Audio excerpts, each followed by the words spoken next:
Saludos, bienvenidos. Hoy es martes 14 de diciembre y nosotros comenzamos nuestro mes de redacción, como siempre, por el repaso por la prensa. Y comenzamos por el diario El Mundo. El gobierno no se fía y quiere llegar a fin de año en alarma. Blanco advierte que los controladores, promotores del sabotaje, no son conscientes de los daños causados. Y en foto de portada, Rubalcaba hasta en las uvas, mientras en televisión española le parodia en fin de año. El vicepresidente se deja querer al ser preguntado por la sucesión. Ahora no toca. Y el Partido Popular le exige que aclare la conexión política entre Eguiguren y el chivatazo. Y palabras de Marta Domínguez: ni he traficado con sustancias dopantes, ni en mi casa las había. Y comenzamos ya con los titulares más destacados del país en el día de hoy. Los papeles de las embajadas. España apoyó una solución pro-marroquí para el Sáhara. Madrid anima a la conversión de la excolonia. Y en foto de portada lo vemos: muere Morente, genio libre del cante. Además, otras noticias. Blanco pide prorrogar la alarma pese a las dudas de otros ministerios. Rubalcaba pulsa la opinión de los grupos sin aclarar qué hará. Y la reforma sanitaria de Obama sufre un duro golpe judicial. Además, Ordóñez defiende a la banca ante las dudas externas. Y conocemos ahora los titulares de La Razón. La victoria del esfuerzo, la bondad y la inteligencia. Centenares de personas en la entrega de los galardones que reconocen los valores y principios que defiende La Razón. Del Bosque, personaje del año, trajo a La Razón la Copa del Mundo y defendió el juego limpio en el deporte. Además, María Dolores Pradera, trayectoria ejemplar; Carlos Lledo, un estudiante 10; y Joaquín López, que salvó a 2 personas, héroe del año. Y los vemos ahora en foto de portada, todos los galardonados. Además, el gobierno piensa prorrogar hasta el 3 de enero el estado de alarma con el apoyo de CiU y PNV. Y ahora vemos luto en el flamenco. La extraña muerte de Enrique Morente. La familia del cantador denuncia el equipo médico por presunta negligencia. Y vamos ya con los titulares de ABC. El gobierno piensa prorrogar la alarma para blindar la Navidad. Tiene el apoyo de los nacionalistas para mantener militarizado el espacio aéreo hasta después de los Reyes. El Partido Popular rechaza que una medida excepcional se mantenga de forma preventiva. Y lo vemos ahora en foto de portada. Adiós al poeta del cante hondo. Enrique Morente moría en el día de ayer.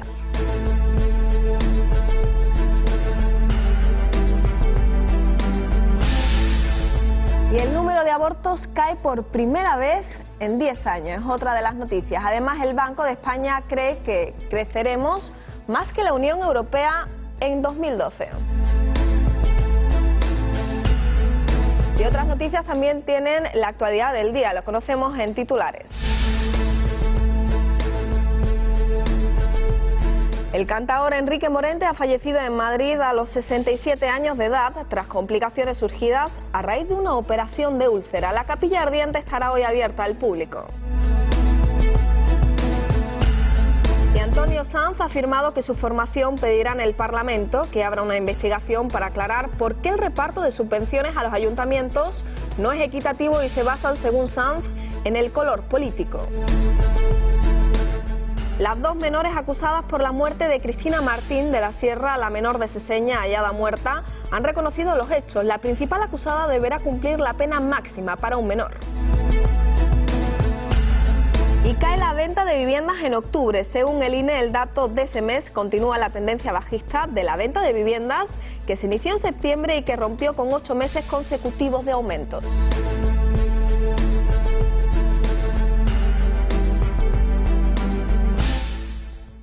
El gobierno prorrogará el estado de alarma en el caso de que lo vea necesario. Es lo que ha dicho desde Sevilla el vicepresidente primero y ministro del Interior, Alfredo Pérez Rubalcaba, que ha querido dejar claro que de momento no se ha tomado ninguna decisión. Ha hecho estas declaraciones desde la capital hispalense, donde ha mantenido un encuentro con el presidente de la Junta de Andalucía para abordar asuntos de interés para la comunidad autónoma.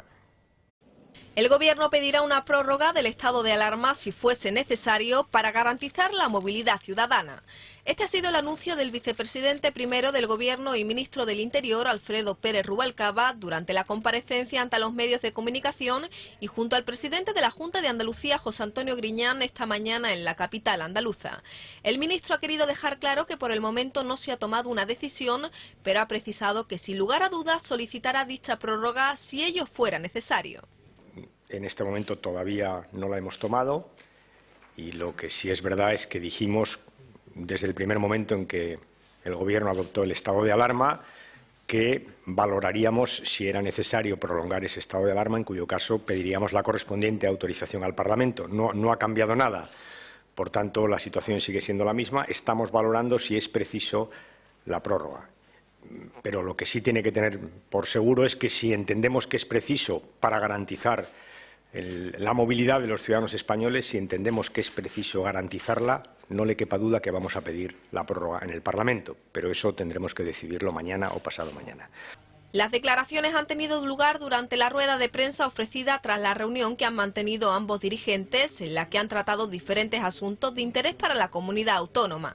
Se ha cerrado un convenio bilateral en política de vivienda protegida con una dotación de más de 311 millones para diferentes actuaciones.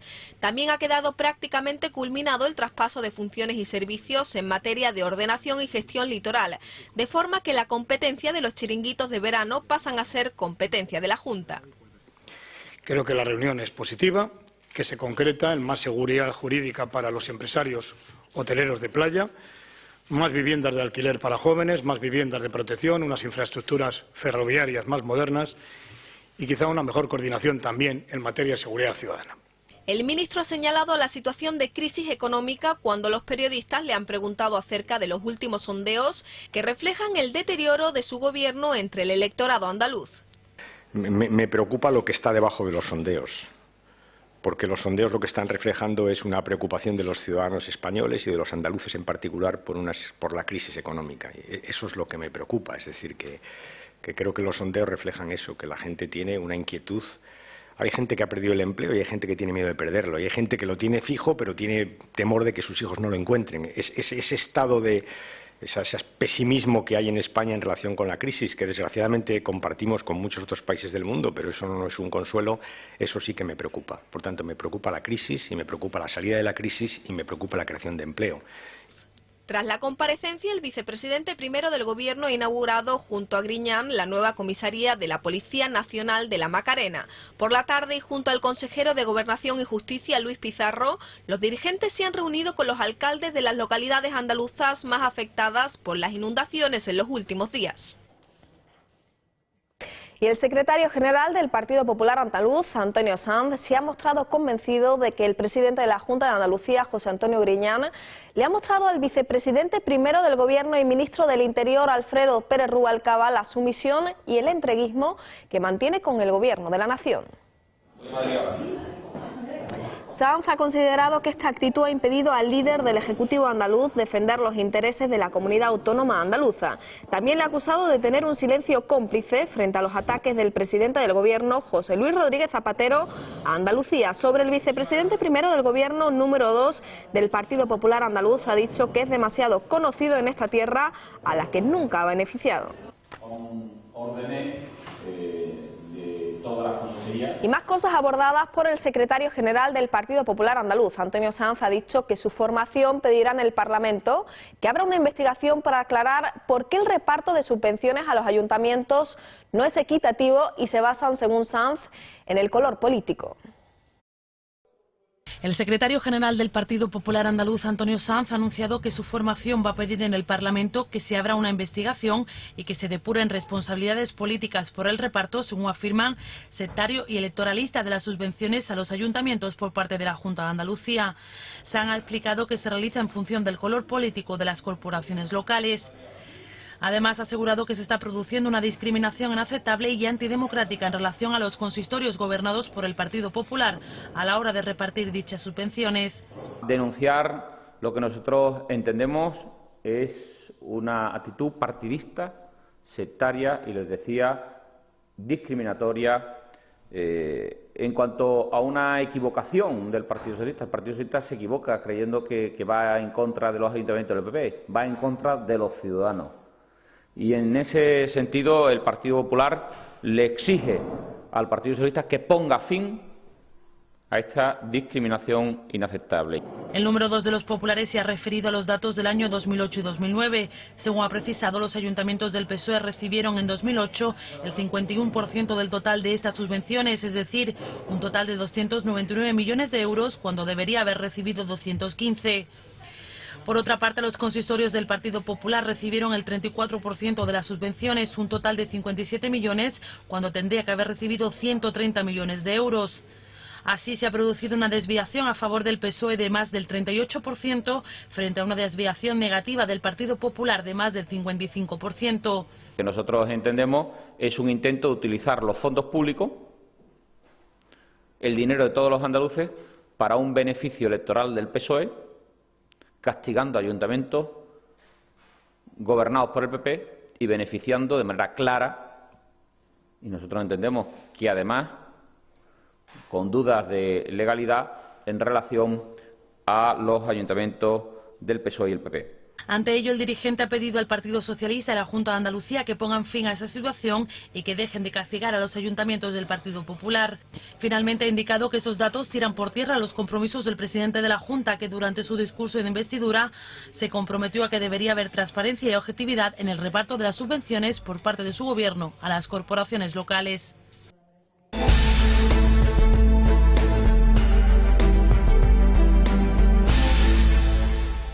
Y España entera está de luto. El cantaor Enrique Morente ha fallecido en Madrid a los 67 años de edad tras las complicaciones surgidas a raíz de la operación de úlcera a la que fue sometido el pasado día 4 y que le mantenían desde ayer en estado de muerte cerebral. Morente, que hubiera cumplido el próximo 25 de diciembre 68 años, fue operado el 4 de diciembre en la Clínica La Luz.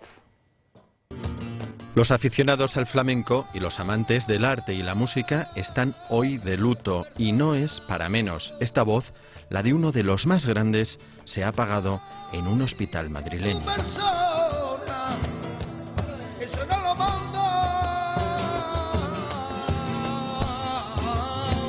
Enrique Morente ha fallecido a los 67 años tras unas complicaciones surgidas a raíz de una operación de úlcera a la que fue sometido el pasado día 4. El cantaor, nacido en el graneíno barrio del Albaicín, podía presumir de ser el único capaz de cantar los 49 palos y medio del jondo, y estaba considerado como uno de los grandes renovadores del flamenco, como un vanguardista que dictaba su propia ortodoxia.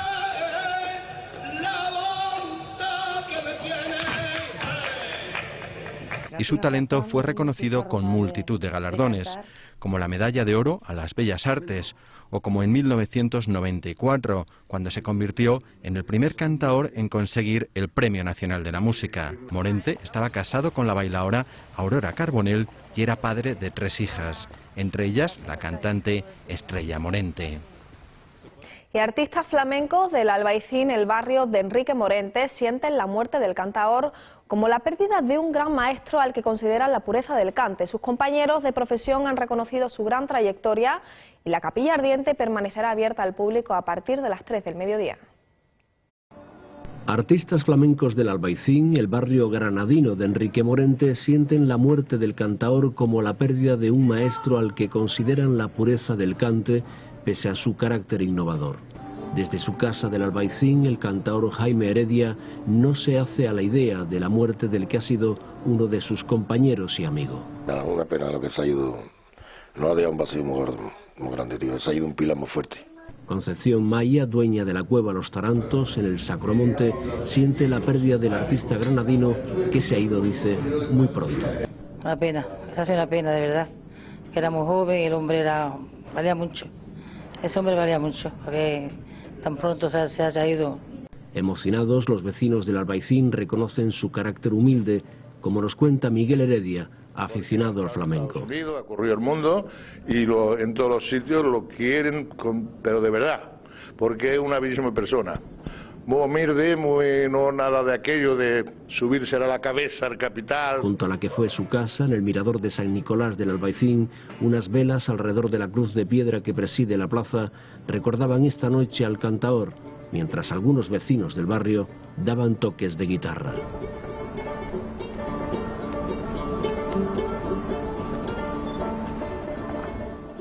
Y tras la gran pérdida, muchos de sus amigos y allegados intentan buscarle una explicación al fatal desenlace. El actor José Sacristán ha señalado que existe la posibilidad de que haya habido una negligencia médica tras la muerte del cantaor Enrique Morente. En este mismo sentido ya se había pronunciado el periodista José María García a su salida de la clínica, donde Morente murió 10 días después de ser intervenido. La mayor, pero no solamente el que cantaba, sino el que investigaba, el que trabajaba enriqueciendo el flamenco día a día. Eso en lo profesional, y en lo personal alguien fuera de serie, realmente, fuera de serie. No, es una pérdida terrible, terrible, terrible, irreparable, porque además, pues hace poco se nos ha ido Berlanga y Manolito Alejandre, pero como que es casi como que ya tocaba, pero joder, el maestro no, coño, no toca. Sí, bueno, parece ser que hay atiendo la posibilidad de una negligencia médica, no os puedo asegurar nada, pero parece ser que se está tratando, ¿no? Él tenía un problema de esófago que él venía padeciendo hace tiempo, pero parece ser que en la intervención, te digo, no tengo datos suficientes, pero alguna irregularidad se ha podido.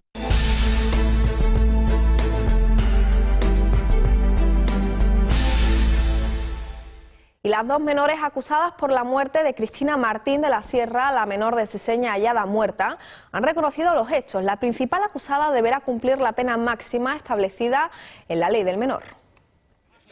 Las dos menores acusadas por la muerte de Cristina Martín de la Sierra, la menor de Seseña, hallada muerta el pasado mes de abril en una vieja cantera de este municipio, han reconocido los hechos en el juicio celebrado hoy en Toledo. La abogada de la familia de Cristina, María Aponte, ha informado de que la autora del crimen, de 14 años, cumplirá la pena máxima que establece la ley del menor: 5 años de internamiento en un centro de menores y 3 más de libertad vigilada. Esta era la misma condena que solicitaba la Fiscalía y la acusación particular. Para la encubridora la pena será de 1 año de internamiento y otro de libertad vigilada, 1 año menos de lo que pedía la Fiscalía y la acusación particular, que era de 2 años de internamiento. En cuanto a la indemnización, será fijada en la sentencia que dicte el juez de menores de Toledo. La familia de la niña asesinada ha pedido 300.000 euros, el doble de lo que ha pedido la Fiscalía. Y la ministra de Sanidad, Política Social e Igualdad, Leire Pagín, ha anunciado que el número de abortos ha bajado por primera vez en España desde 1999 y que en 2009 ha descendido en menores de 19 años. Durante su intervención en el Foro Nueva Economía, la ministra ha avanzado estos datos, que posteriormente serán detallados en la presentación de una campaña institucional sobre la prevención de embarazos no deseados dirigida por la población adolescente. Baja el número de abortos voluntarios por primera vez desde 1999. Sanidad ha publicado las cifras de 2009. Se realizaron 111.500 abortos. Un año antes se interrumpieron 115.800 embarazos. El dato se ha reducido en un 4%. Desciende de forma importante el número de abortos en menores de 19 años. Son 500 menos. La ministra de Sanidad, Leire Pagín, ha dicho que no hay que bajar la guardia y ha confirmado que la píldora del día después se seguirá vendiendo sin receta. Este medicamento se comenzó a dispensar de forma libre en septiembre de 2009. Y abrimos el capítulo económico muy acorde con el momento en que comenzamos, el de las compras que aumentan debido a la Navidad. La cesta de la compra de productos de alimentación se ha encarecido un 2,1% durante este cuarto trimestre del año respecto al trimestre anterior, debido al alza de los productos frescos, según los últimos datos del Observatorio de Precios del Comercio Minorista del Ministerio de Industria, Turismo y Comercio. En concreto, las frutas y las verduras han aumentado su precio un 7,1%, el pescado un 4,4% y la carne un 1,5%, mientras que los productos envasados se mantienen más estables, con un incremento del 0,6%. En el caso de la cesta económica, que incluye productos de marcas blancas, su coste se mantiene respecto al tercer trimestre, pero la baja es de un 2,2% de media en el último año. El observatorio, que analiza los precios de 187 productos de un total de 4.128 establecimientos de 56 grandes ciudades españolas, pone de manifiesto que en el cuarto trimestre de 2010 han subido los precios en 52 ciudades respecto al trimestre anterior, frente a 4 de las que la tendencia ha sido a la baja. Y cae la venta de viviendas en octubre. Según el INE, el dato de ese mes continúa la tendencia bajista de la venta de viviendas que se inició en septiembre y que rompió con 8 meses consecutivos de aumento registrados. La venta de viviendas cayó en octubre el 17,7%.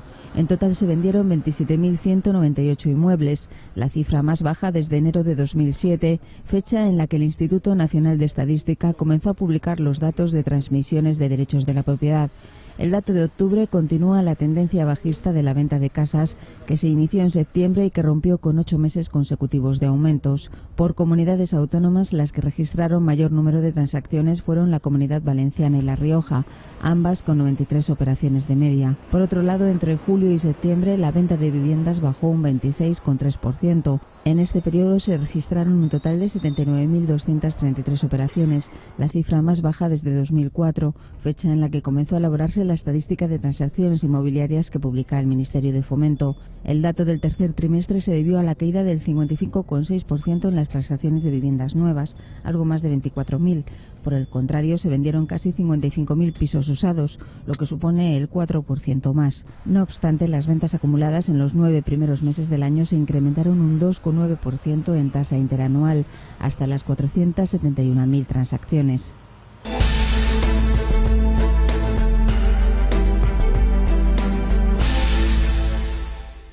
Y la incertidumbre política marcó ayer las que pueden ser las últimas horas del gobierno del primer ministro italiano Silvio Berlusconi, quien hoy se somete a 2 mociones de censura y una de confianza ante las que todas las posibilidades quedan abiertas.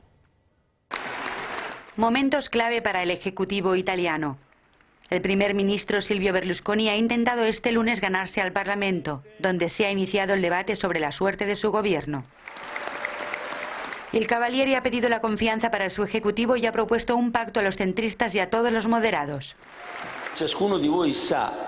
Cada uno de vosotros sabe que cualquier divergencia es legítima, que cualquier crítica es posible, pero no la ruptura, no la moción de censura, no la división en el terreno de los moderados. Honorables colegas, no es el presidente del gobierno lo que está en juego.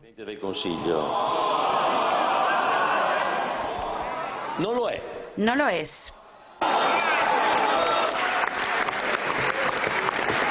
En este ambiente de enfrentamiento político para la oposición, en cambio, no hay lugar para pactos. Así hablaba Rossi Bindi, del Partido Democrático. Quien vote por el presidente Berlusconi votará por elecciones anticipadas. No hay otro horizonte. Ciertamente no es posible restablecer esta mayoría. Lo que puede ocurrir en unas horas no está nada claro. Mientras tanto, rumores sobre la supuesta compraventa de votos empiezan a circular y Berlusconi sigue arropado por los suyos. Y un día también muy importante para el fundador de Wikileaks. Julian Assange se enfrenta hoy a la justicia y como telón de fondo su extraditación. Assange ha vuelto a insistir en que se trata de una maniobra política por la revelación de cables políticos diplomáticos. Julian Assange se enfrenta hoy a la justicia británica. En prisión preventiva, el enemigo número 1 del Pentágono, acusado de 2 casos de violación, acudirá a la primera sesión en donde se verá la petición de extradición a Suecia. El acoso al fundador de Wikileaks por la mayor revelación de secretos de la historia ha sido comparada a la de Daniel Ellsberg con los documentos del Pentágono, o a la que sufrió el espía de la CIA Philip Agee en los años 70 al dejar la agencia y denunciar sus actividades. Este es el búnker que guarda los servidores utilizados por Wikileaks en Estocolmo. Guardan toda la información. Ha sido blanco de la justicia estadounidense que presiona para que la empresa sea acusada de cooperadora necesaria de un delito de revelación de secretos. Assange insiste en que las acusaciones son solo un modo de retirarle de la circulación y un fraude de ley para la justicia sueca. Mientras, los apoyos al fundador de Wikileaks crecen. Solo ayer se reunieron 600.000 firmas a su favor. En su Australia natal, en Sydney, centenares de personas pidieron al primer ministro australiano que defienda a Assange y condene su encarcelamiento. Y conocemos ya el tiempo para las próximas horas.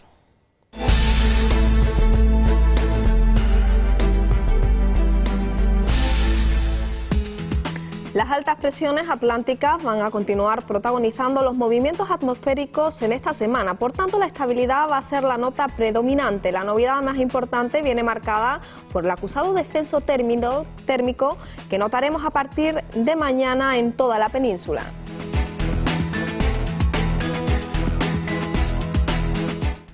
Y el periodista y escritor Javier Reverte ha asegurado en Bilbao que el viaje que le llevó a defender el río Yukon en Canadá a lo largo de más de 700 kilómetros tras los sueños infantiles que le despertaron los relatos de Jack London fue el más bonito de su vida.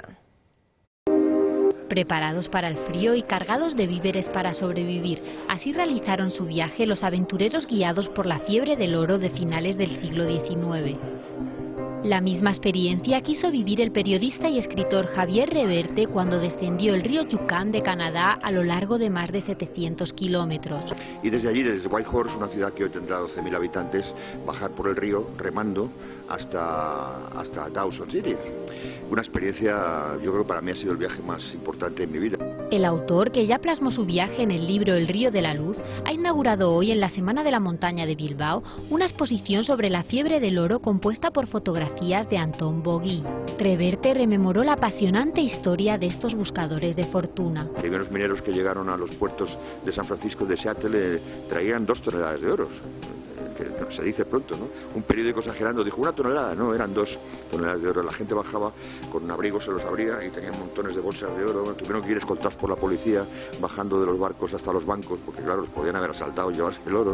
Y es que a más de uno le hubiera gustado conseguir la recompensa que tan solo lograron unos pocos viajeros. De momento habrá que conformarse con mirar las instantáneas de estos expertos en localizar el preciado mineral amarillo.